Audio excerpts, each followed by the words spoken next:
Hello, welcome to Coffee with Mildred. This series was started because I wanted to bring some of the stories that I used to hear around coffee time to you in a new techie way, especially with COVID stuff going on. It's hard to get together with people that we used to go and have coffee with. So today I am here with Harold Husby.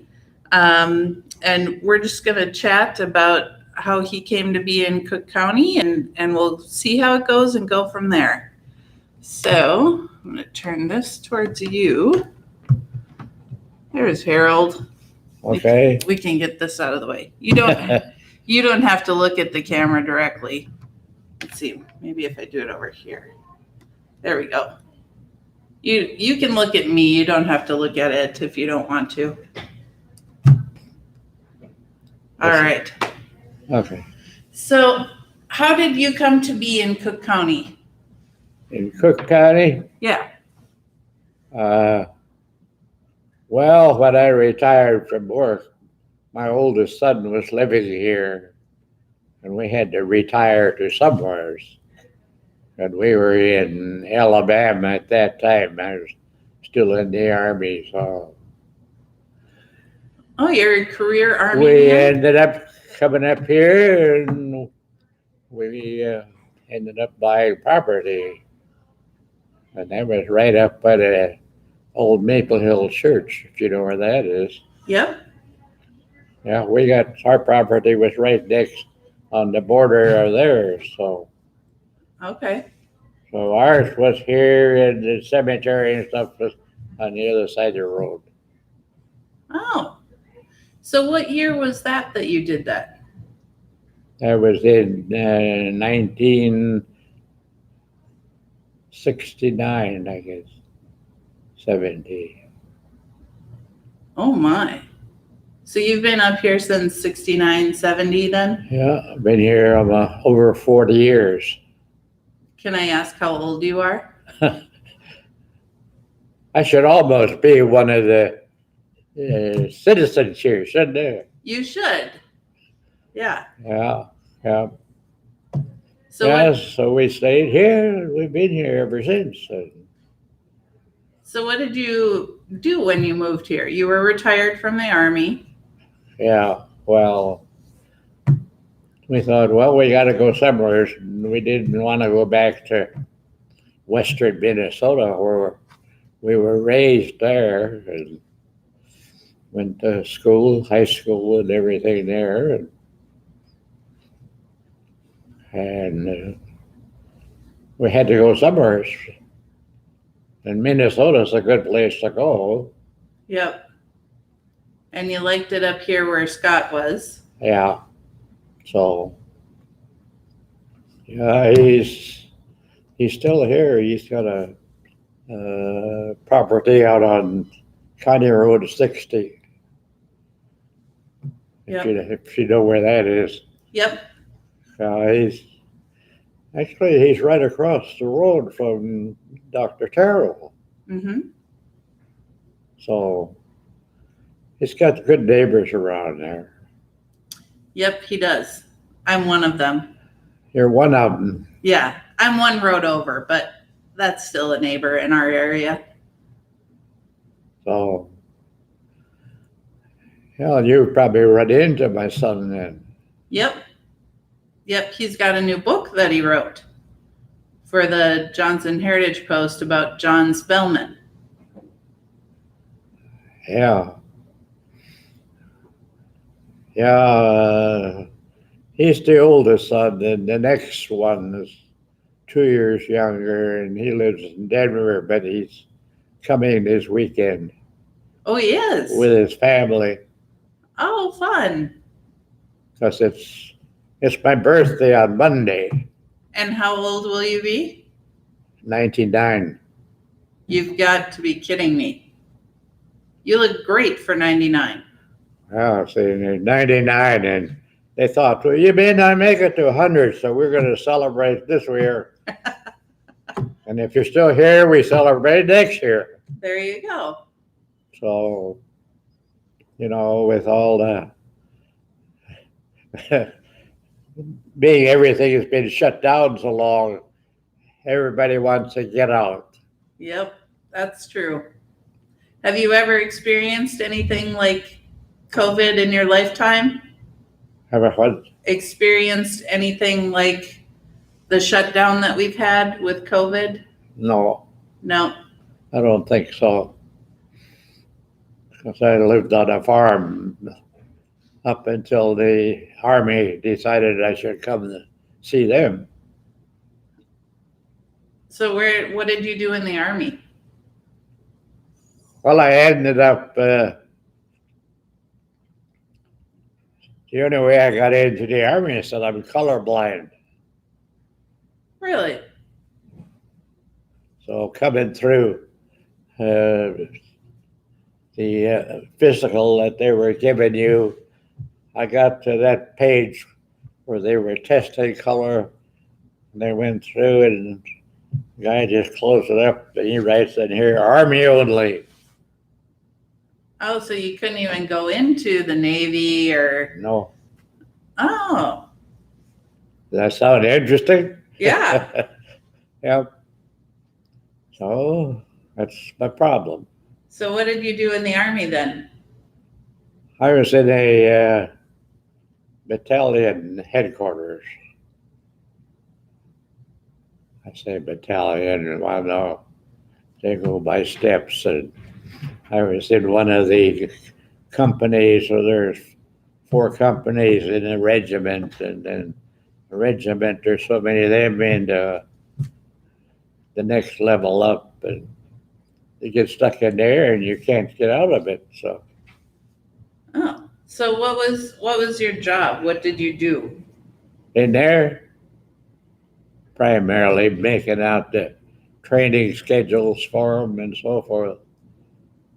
So you had more of a desk job than going out and shooting things or driving tanks. I didn't go out in the field at all. I did on basic training, of course, but Right.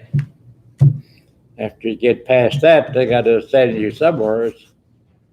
Our basic training was in Texas, and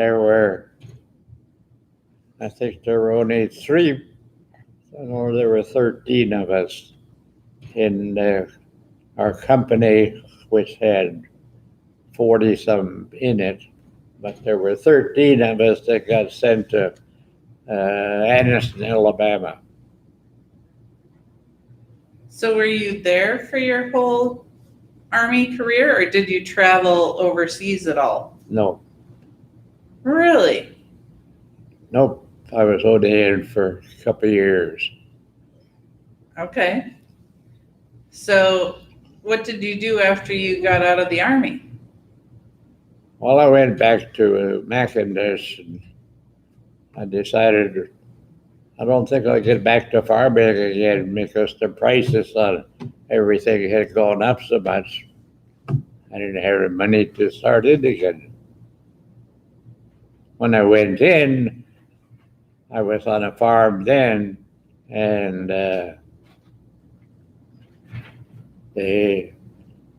when you had to sell everything you had, they didn't have a whole lot, but they had to sell off everything. But like the cows I had, most of them, you could get $125 for them. Mm-hmm. You come back, they're $300 and $400 a piece. So I couldn't get back to farming again. What kind of cows did you have?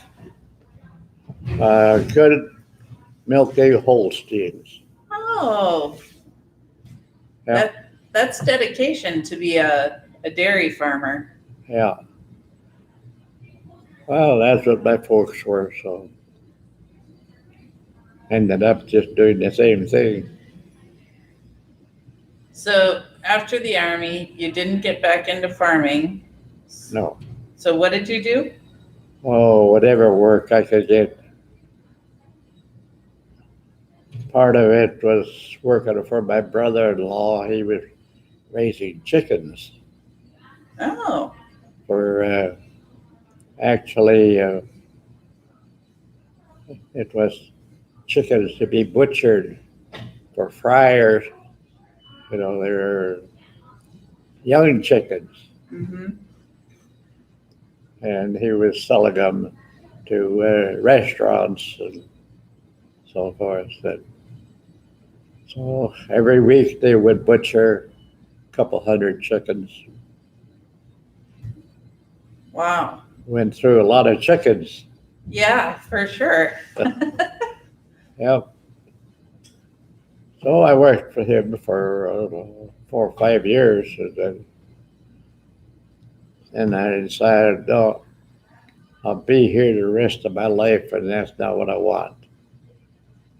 So you made a change. So I had uh, a couple of years of education through the Army that I could get, that I decided to go to some kind of mechanical school. I really wanted to get into diesel engineering and stuff back then. Oh, excellent. I liked the big machines you saw them building roads with. And I thought it looked like an interesting thing to do, but I never did get there. No? I started out going to Dunwoody Institute in Minneapolis, which has got a good reputation. Yeah.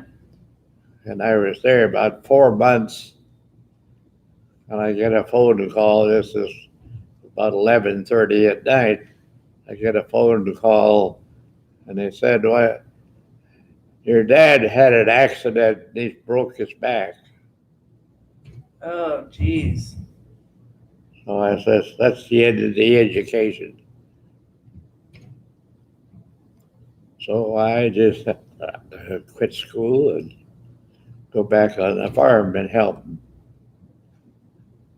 that lasted until I got married, and I had a 2C deferment. For farming, you had to have so many livestock and so forth. And between my dad and I, we had twice as much as I needed to get deferred. And we went to see the draft board, and the guy says, "You didn't ask our permission to get married, so you'll have to come and see us." Oh, geez. How do you like that? Oh, Get told you didn't have the right to marry without asking the draft board. I bet that burned you. So I got a notice in a little while to report to Fort Snelling for physical and whatnot. And that was in January. And my wife, we've been married for 1 year. 1 year to the date I got my notice to report to the Army. And that's biblical. Because in the Bible it tells you the things that you should get exempted for and so forth. That you should allow newly married to at least spend 1 year together. Yeah. Oh, goodness. So I went in the Army. Was this for the second time, or you just went That was the once? first time. That was the first time. Okay. Yeah. And we went to basic training in Camp Fannin, Texas. That was a nice place, but it was a temporary one that had been built just for training. I don't know if you've heard of Camp Fannin. I don't know if many of them are, but Camp Fannin, Texas is in Tyler, Texas, which is the rose capital of the world. Oh, You could buy a dozen roses for 25 cents. wow. How about that? Can't do that now. You probably never heard of Camp Bandit or Tyler. No. Do you know how long it was in existence for? Is Huh? it still a camp, a base for the Army? No, they Okay. closed it when we got done training. Oh, Because when I got training, the war had just ended. Didn't know what to do with us, so they gave us 3 weeks furlough until they could find a place to send us. So for the 3 weeks, I think it finally got to be 6 weeks before they had a place for us. And I was one of the first ones to get the furlough, so I was one of the first ones to come back to the camp. yeah. I got back to the camp and the thing was practically empty. The sergeants and stuff, they'd be in latrines playing poker instead of anybody to train. Oh, Yeah. goodness. And they gave you a billy club instead of a rifle to walk the guards on. So it wasn't very bad. And, Yeah, that was the end of it there as far as the military went. But as they said, well, when it came to the draft board, they needed somebody, and along as they found me, and to go back in. Now, can we talk about your wife for a minute? Huh? Can we talk about your wife for a minute?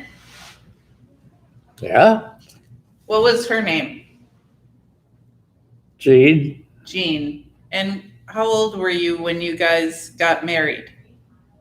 I think I was 21 or 22. And she was 19 when we were married. Mm-hmm. And you were married for how long? 70 years. Wow. Yeah, she died in 1914, I think. You mean 2014? And we were at Hill Haven. Yep. If you know where that is. Yeah, my mother-in-law was there when you were there for a while. Yeah, we were there for 3 years, I suppose. Yeah. I know we celebrated her anniversary, our 70th, just a short time after we were married, because she died in October. Mm-hmm. We were married in May. So we had just a little over 70 years. And what was Jean like? Huh? What was she like? What did she like to do? What did she like to do? Yeah. Well, she was an organist for the church. At first when she was organized, we were in Kansas City, where we lived for, I think it was 17 years, but I think that's probably one as we lived there. Mm-hmm. So Now, yeah, she liked to play the organ. She was organist there. We started the church down there, so she was the organist to get us started and everything. And when she got up here, she was organist for the Congregational Church here first, and then she switched over to Bethlehem Lutheran. oh, And she was organist there for I don't remember how long, but now I might be confusing you with someone else, but were you big into gardening? Huh? Did you like to garden? did I like? To garden, planting plants. Uh, I don't know. No? Yeah, I guess that's all right. Yeah. What what else did Jean like to do? Was she an artist? Was Jean an artist? What Was Jean an artist? was she a Like smart person? an artist, like painting? Yeah, she was. She was a real intelligent person. Oh, Because in school, uh, she told me, she says, I could have been valedictorian or salutatorian, but she said I didn't want to. oh, But she got grades good enough to where she was about third in the class, but she didn't want to be one or two. yeah. So she was real intelligent. Um, so how many kids did you have? How many Kids? kids? Yep, 4. 4. And who, you had Scott, I know Scott. Scott is the oldest, and then the one coming here now, he's Tim, and he's 2 years younger than Scott. Okay, And then we got a girl who, the last thing she was doing, she was worked for a company where she was in charge of, she had up to 28 schools across the country. She was manager for all of them. So she'd have to travel to all of them. wow. So she had a couple of them out in Oregon.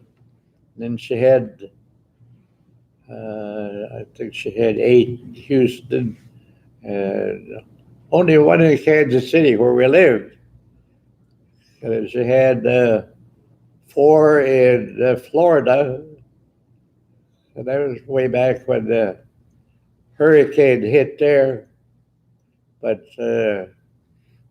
they had, the teachers had gone home for Christmas, and she had teachers from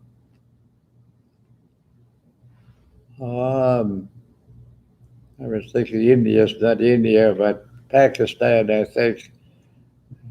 One of those eastern ones. Mm-hmm. She had 4 from there, and they were all killed in the tsunami that came in Oh, geez. at Christmas time.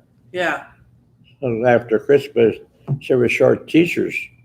yeah. So, yeah, she worked for this company, I don't know how long, but they paid her good. And then they always put up uh, things they could do extra, and they get paid for that too.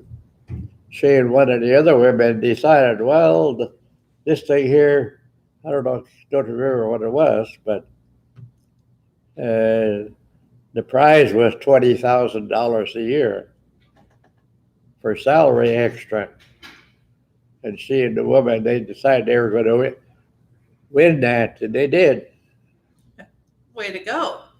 Oh yeah, well, she was real smart, and consequently, she finally quit work this last year, I guess. I asked her, well, did they? She said they gradually cut back on what she was getting as far as schools went. They had her back to 5 schools. I says, did they cut your pay? And she says, no. Good deal. So that's what she does. And so right now she's just living in Kansas City, Okay. actually a suburb, but that's the area in which she is. And what's her But name? she's not working anymore Okay. because she's 70. Yeah. Yeah, And what's her name? Carolyn. Okay. Carolyn. Her last name is Godfrey. Oh, okay. And then my youngest son, he is, well, after he got out of college, he went joined the Peace Corps. He was in the Peace Corps for 4 years, and he was stationed in Ecuador, South Wow. America. He ended up marrying one of the Indian girls down there.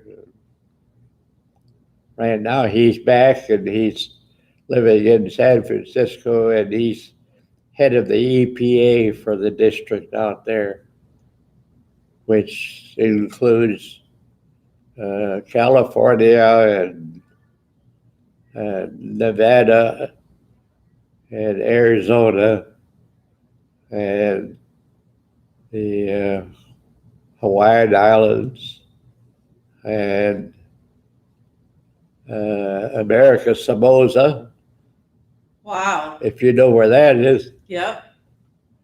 American Samoa, and actually that's I don't know what you'd call it, but it's something in connection with the U.S. So the postage stamp out there is the same as in the United States. Yeah. So you can mail anything from there for regular postage. Otherwise, if you weren't there, you'd be a lot more. Huh. So, yeah, he's the head man out there now for that office. So he's in his 60s, so he's getting close to retirement. Yeah. But yeah, I was, after my wife died, well, they came back and they brought me out to where they are, and I stayed there for a month. But I couldn't stay longer than that, or I'd lose all my benefits here. Oh, okay. So I was there for just less than a month. And it was a really nice to be there because I learned to know his family and everything. And we got a call when I was there from Hill Haven, and they said, we decided to go out of business. So we're going to stay open for another month. What choice do I have? Right. And I ended up coming here. Well, the care center here is a pretty nice place. So that's how I got here. Oh, you really have moved around a lot. This is a good place. Yep. That it is. Yeah. Yeah, there's not as many men here as there are women, you know. And most of the men are not with it completely. That There's can be only hard. 2 or 3 of them that you could talk to, and they're not here. They're on the other side where this is the woods side of it. That's the wave side over there. Okay. And for a while, you couldn't even go over there. I know. They had you in your rooms, right? So, yeah. That's what happens. Yep. Is the mic working? Can you hear me all right? No?